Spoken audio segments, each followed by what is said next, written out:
नमस्कार। MCQ series commerce PGT commerce part 14 है ये। इसमें आज हम DSSSB exam 2018 question paper female PGT exam का 11 से 20 तक क्वेश्चंस, टोटल 10 क्वेश्चंस डिस्कस करेंगे। इसमें फुल्ली एनालिसिस करेंगे सभी क्वेश्चंस का, और ये इसलिए महत्वपूर्ण है कि इसमें एक क्वेश्चन का जब एनालिसिस होता है तो वो कई और क्वेश्चंस के आंसर्स को भी क्लियर कर देता है। स्टार्ट करते हैं।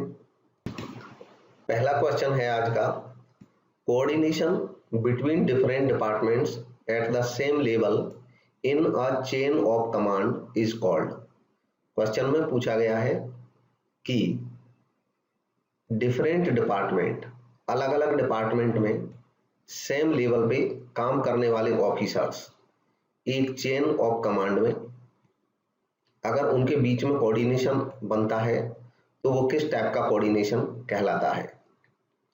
ऑप्शंस हैं horizontal coordination, organisational coordination, vertical coordination, diagonal coordination.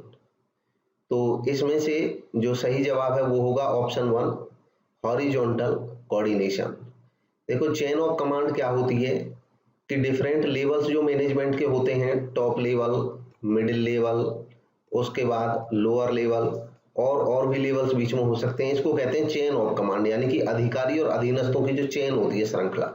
ये एक डिपार्टमेंट की है, मान लो दूसरा डिपार्टमेंट भी है संस्था में, तो दूसरे डिपार्टमेंट में इस तरह से एक चेन बन सकती है, और कोई तीसरा डिपार्टमेंट है तो उसमें भी ये चेन बन सकती है। ये चेन ऑफ कमांड कहलाती है। और इसमें डिफरेंट डिपार्टमेंट में, जैसे ये एक डिपार्टमेंट है, ये दूसरा डिपार्टमेंट है। क्वेश्चन में कहा गया सेम लेवल, जैसे ये दोनों ही सेम लेवल के ऑफिसर्स हैं, तो इनमें जब आपस में कोई कोऑर्डिनेशन बनता है तो वो किस टाइप का कोऑर्डिनेशन कहलाता है, वो हॉरिजॉन्टल कोऑर्डिनेशन है। वर्टिकल कोऑर्डिनेशन रहता है जब किसी एक ही डिपार्टमेंट के ऊपर वाले और उसी डिपार्टमेंट के नीचे वाले ऑफिसर में जो कोऑर्डिनेशन है वो वर्टिकल कोऑर्डिनेशन होगा। डायगोनल कोऑर्डिनेशन होगा जब एक डिपार्टमेंट का ऊपर का ऑफिसर और दूसरे डिपार्टमेंट का नीचे के लेवल का ऑफिसर के बीच में कोई कोऑर्डिनेशन होता है, तो ये कहलाता है डायगोनल कोऑर्डिनेशन। और ऑर्गेनाइजेशनल कोऑर्डिनेशन का मतलब तो है संस्थागत, तो ये तो सभी ऑर्गेनाइजेशनल तो है। इसमें सही जवाब है ऑप्शन 1। नेक्स्ट क्वेश्चन है, market segmentation is the identification of portions of the market that are. Question में पूछा गया है कि मार्केट सेगमेंटेशन, बाजार विभक्तिकरण, ये आइडेंटिफिकेशन होता है, पहचान होती है पोर्शंस की, यानी कि हिस्सों की, मार्केट के डिफरेंट पोर्शंस की, हिस्सों की, जो हिस्से के बारे में बात हो रही है कि जो मार्केट के अलग अलग पोर्शन होते हैं जिनको हम अलग अलग सेगमेंट बोलते हैं, उनके बारे में बात हो रही है कि सेगमेंटेशन कब किया जाता है, जब वो अपोजिट टू वन अनदर, एक दूसरे के अपोजिट हो वो portion, different from one another, एक दूसरे से अलग हो, सिमिलर टू वन अनदर, एक दूसरे के जैसे ही हो, और कॉम्प्लीमेंट वन अनदर, एक दूसरे के पूरक हो। इसका सही जवाब है option 2, different from one another. जैसे मार्केट सेगमेंटेशन कई बेसिस पे होता है, ये जेंट्स और लेडीज के बेस पे हो सकता है, तो वो डिफर है एक दूसरे से। ये बच्चे यानी कि चिल्ड्रन और जो बुजुर्ग होते हैं उनके बेस पे हो सकता है, तो ये एज के आधार पे, इसके अलावा जेंडर के आधार पे, रीजन के आधार पे, भाषा के आधार पे, नेशनलिटी के आधार पे, कल्चर के आधार पे अलग अलग हो सकते हैं। वो सब एक दूसरे से अलग ग्रुप होते हैं, अलग अलग ग्रुप्स को अलग अलग सेगमेंट मान लिया जाता है। क्या होता है market segmentation? Market segmentation is the process of dividing potential customers. जो पोटेंशियल कस्टमर है, यानी कि जो भावी ग्राहक हैं, जो हमारे ग्राहक हो सकते हैं, उसको बांट लेते हैं इनटू ग्रुप्स या सेगमेंट्स, ग्रुप या सेगमेंट्स में, बेस्ड ऑन डिफरेंट कैरेक्टरिस्टिक्स, उनकी विभिन्न विशेषताओं के आधार पर। नेक्स्ट क्वेश्चन है, which among the following is not a component of planning. निम्न में से कौन सा प्लानिंग का कंपोनेंट नहीं है? अब प्लानिंग हम जानते हैं ये मैनेजमेंट का एक प्राइमरी फंक्शन होता है, और प्लानिंग के कई टाइप्स हो सकते हैं। प्लानिंग के टाइप्स को प्लानिंग के कंपोनेंट्स भी यहाँ पे बोल सकते हैं हम। ऑप्शन है कंप्लायंसेस, प्रोसीजर्स, पॉलिसी और बजट। तो प्लान के कंपोनेंट्स या प्लान के टाइप्स हैं। प्रोसीजर एक प्लान होता है, पॉलिसी भी एक प्लान होता है, बजट भी एक प्लान होता है, लेकिन कंप्लायंसेस इसका कंपोनेंट नहीं होता। तो ऑप्शन 1 इसमें करेक्ट होगा। नेक्स्ट क्वेश्चन है, select the option that is not an important source of international finance. Select the option, उस ऑप्शन को सिलेक्ट करना, उस ऑप्शन का चयन करना है जो कि इम्पोर्टेंट सोर्स नहीं है। याद रखना नॉट है यहाँ पे, नॉट एन इम्पोर्टेंट सोर्स, जो महत्वपूर्ण सोर्स नहीं है इंटरनेशनल फाइनेंस का। इंटरनेशनल फाइनेंस का मतलब होता है कि जब एक किसी देश की कंपनी फाइनेंस के लिए, मनी के लिए किसी दूसरे देश की मार्केट में जाती है और वहां से मनी प्राप्त करती है, अपनी कैपिटल प्राप्त करती है, लोन प्राप्त करती है, तो उसको इंटरनेशनल फाइनेंसिंग कहते हैं। अब इसमें से कौन सा ऑप्शन नहीं है उसके बारे में बताना है। ऑप्शन है depository receipt DR, forward contracts, euro currency loan और यूरो बॉन्ड्स। तो इसमें से सही जवाब है ऑप्शन 2, फॉरवर्ड कॉन्ट्रैक्ट। ये एक कॉन्ट्रैक्ट का टाइप होता है। कॉन्ट्रैक्ट फॉरवर्ड भी हो सकते हैं, फ्यूचर भी हो सकते हैं। तो ये फॉरवर्ड कॉन्ट्रैक्ट है, ये कॉन्ट्रैक्ट है। बाकी ये जो दो हैं, depository receipt, euro currency loan और यूरो बॉन्ड्स, ये सब इंटरनेशनल फाइनेंस के सोर्स होते हैं। डिपॉजिटरी रिसीट, जब कोई कंपनी अपने देश के अलावा अन्य किसी देश से शेयर कैपिटल प्राप्त करना चाहती है, तो वो उस देश की शेयर मार्केट में अपने शेयर डायरेक्ट नहीं बेच सकती। वह कंपनी उस देश में जाकर के उस देश के किसी बैंक से संपर्क करती है। वो बैंक इसके शेयर्स की जगह पे एक रिसिप्ट्स क्रिएट करता है, जो कि वहां के उस दूसरे देश की शेयर मार्केट में लिस्टेड हो जाती हैं, उस दूसरे देश की करेंसी में। और इस प्रकार से इस बैंक के माध्यम से, इसको डिपॉजिटरी बैंक बोलते हैं, इसके माध्यम से इसको यहाँ से कैपिटल प्राप्त हो जाती है। बाद में फॉरेन करेंसी में इस देश की कंपनी को फॉरेन करेंसी में अपनी कैपिटल मिल जाती है और ये शेयर्स का रूप होता है। याद रखें, डिपॉजिटरी रिसीप्ट, अगर कोई कंपनी अमेरिका में जाकर के बेचती है ये डिपॉजिटरी रिसीट, तो ADR कहलाते हैं। अगर कोई कंपनी बाकी दुनिया के किसी भी देश में बेचती है इन डिपॉजिटरी रिसीट को, तो वो GDR कहलाते हैं। इसके अलावा अगर कोई विदेशी कंपनी इंडिया में आकर के इनको बेचती है, दूसरे देश की कंपनी हमारे इंडिया की शेयर मार्केट से भी पैसा प्राप्त कर सकती है, तो वो IDR कहलाते हैं, डिपॉजिटरी रिसीट। ये शेयर की तरह होते हैं। यूरो करेंसी लोन, ये लोन होता है यूरो करेंसी। यहाँ पे यूरो का मतलब ट्रेडिशनली यूरोप से हुआ, लेकिन यूरो का मतलब याद रखें केवल यूरो नहीं है, इस यूरो का मतलब भी वर्ल्ड होता है। तो यूरो करेंसी लोन ऐसे लोन होते हैं, शॉर्ट टर्म लोन, जो एक देश दूसरे देश से प्राप्त कर सकता है। एक देश की कंपनी दूसरे देश की मनी मार्केट में जाकर के प्राप्त कर सकती है, ये यूरो करेंसी लोन होते हैं। यूरो बॉन्ड, अब बॉन्ड जो होता है ये भी लोन ही होता है, इसमें केवल अंतर इतना है, लोन यहाँ पे जब यूरो करेंसी लोन ये मनी मार्केट का इंस्ट्रूमेंट है, शॉर्ट टर्म होता है, और यूरो बॉन्ड ये बॉन्ड है, बॉन्ड का मतलब लॉन्ग टर्म डेट होता है। तो ये जब लॉन्ग टर्म डेट प्राप्त करते हैं दूसरे देश में जाकर के, तो वो यूरो बॉन्ड कहलाते हैं। नेक्स्ट है यूरो बॉन्ड, यहाँ पे दिया है euro bond is a debt instrument that is denominated in A currency other than the home currency of the country or market in which it is issued. Euro bonds are important because they help organizations raise capital while having the flexibility to issue them in another currency. क्योंकि एक देश की company इनको जब issue करती है तो दूसरे देश में दूसरे देश की करेंसी में इनको लोन मिल जाता है। Which feature does not from one of the Fayol 14 principles of management. Henry Fayol के मैनेजमेंट के 14 प्रिंसिपल्स काफी फेमस हैं। आपको इनमें से बताना है कि कौन सी ऐसी फीचर है जो इसके प्रिंसिपल से संबंधित नहीं है। ऑप्शन से initiative, Spirit the corps, individualism और ऑर्डर। हेनरी फेयोल के जो प्रिंसिपल्स हैं उसमें जब हम देखेंगे तो इनिशिएटिव अलग से एक प्रिंसिपल है, एस्पिरिट द कॉर्प्स एक प्रिंसिपल है, प्रिंसिपल ऑफ ऑर्डर भी एक प्रिंसिपल है, इंडिविजुअलिज्म नाम से कोई प्रिंसिपल नहीं है, तो ये थर्ड इसका सही जवाब है।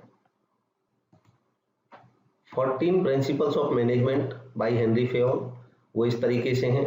पहला है डिवीजन ऑफ वर्क, दूसरा है अथॉरिटी एंड रेस्पॉन्सिबिलिटी, तीसरा है डिसिप्लिन, चौथा है यूनिटी ऑफ कमांड, पांचवा है यूनिटी ऑफ डायरेक्शन, नेक्स्ट है subordination of individual interest, next है रेम्यूनरेशन, नेक्स्ट है सेंट्रलाइजेशन एंड डिसेंट्रलाइजेशन, इसका पूरा नाम है सेंट्रलाइजेशन एंड डिसेंट्रलाइजेशन, नेक्स्ट है स्केलर चेन, नेक्स्ट है ऑर्डर, नेक्स्ट है इक्विटी, नेक्स्ट है स्टेबिलिटी, नेक्स्ट इनिशिएटिव और next esprit de corps.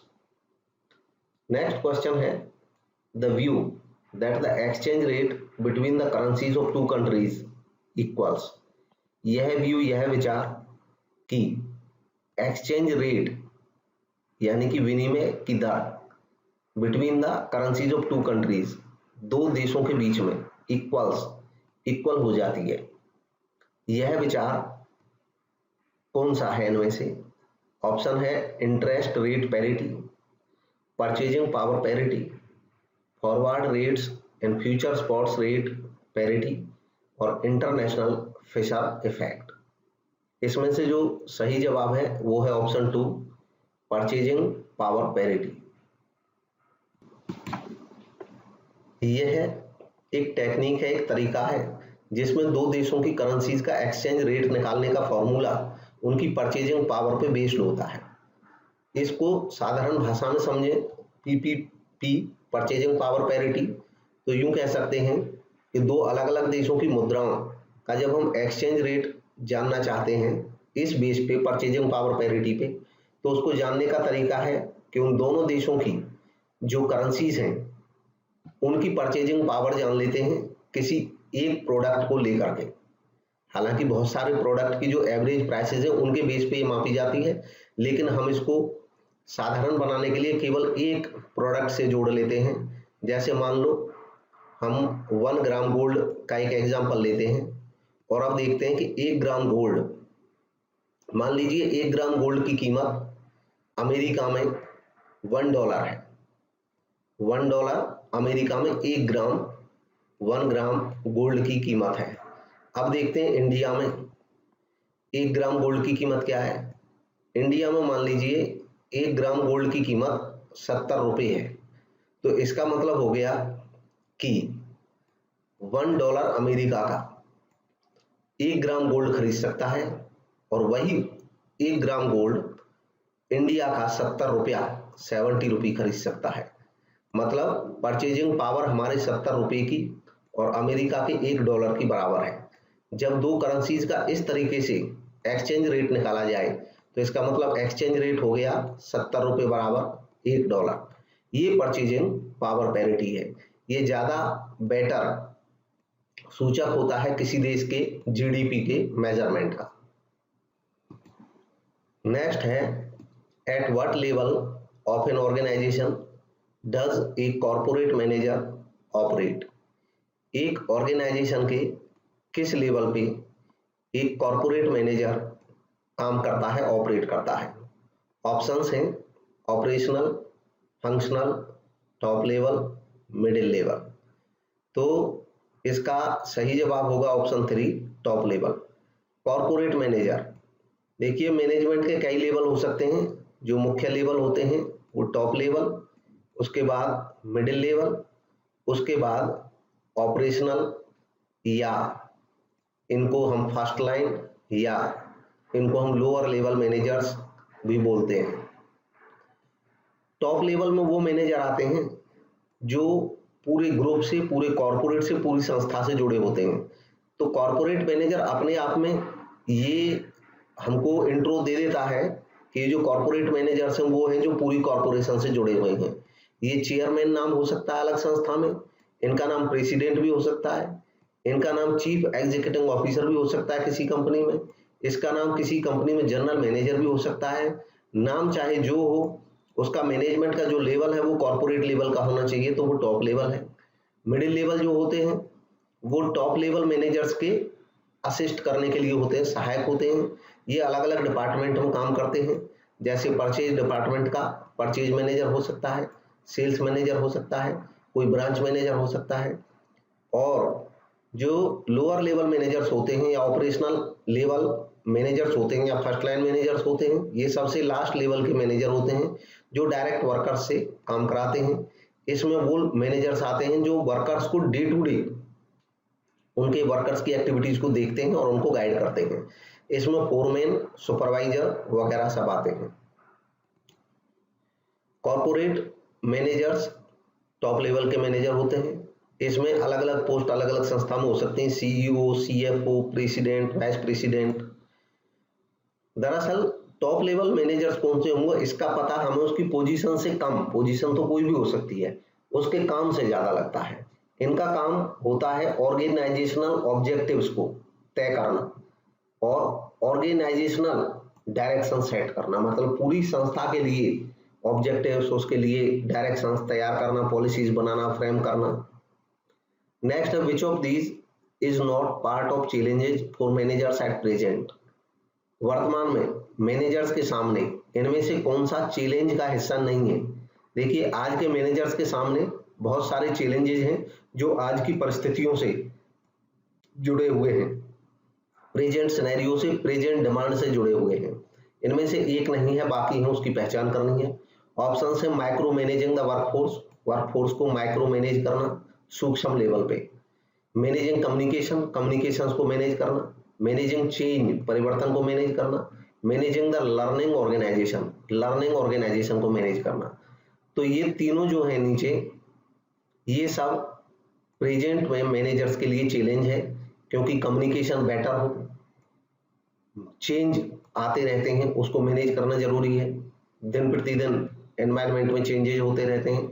Learning organisation को मैनेज करना, लर्निंग ऑर्गेनाइजेशन क्या होती है, हम जानते हैं कि day by day techniques change हो रही हैं, तौर तरीके चेंज हो रहे हैं, तो एक ऑर्गेनाइजेशन लर्निंग ऑर्गेनाइजेशन की तरह काम करती है, हर स्टेप को लर्न करती है, उसको मैनेज करना।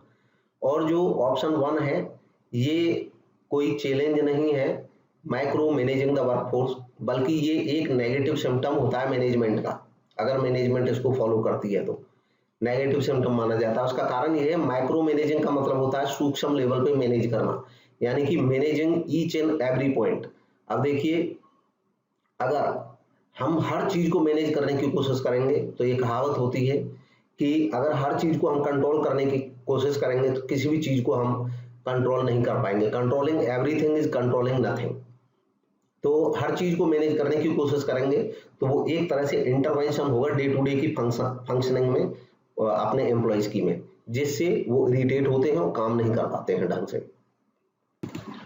नेक्स्ट क्वेश्चन है, bonds that are sold outside the country in whose currency they are denominated are called.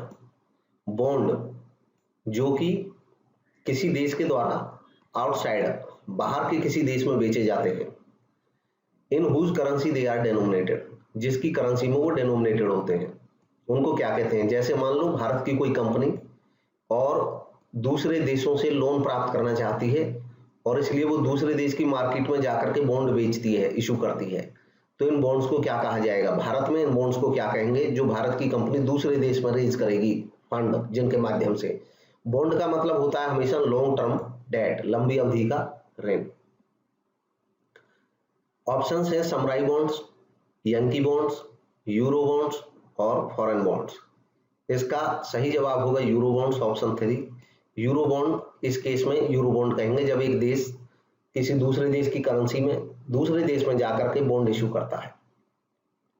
Samurai bonds वो बॉन्ड कहलाते हैं जो जापान में इशू होते हैं। यंकी बॉन्ड्स जो होते हैं, यंकी बॉन्ड्स नाम लिया जाता है अमेरिका में जो बॉन्ड्स इशू होते हैं। और फॉरेन बॉन्ड्स कहते हैं उन बॉन्ड्स को जब कोई दूसरे देश की कंपनी हमारे यहाँ आके बॉन्ड इशू करती है।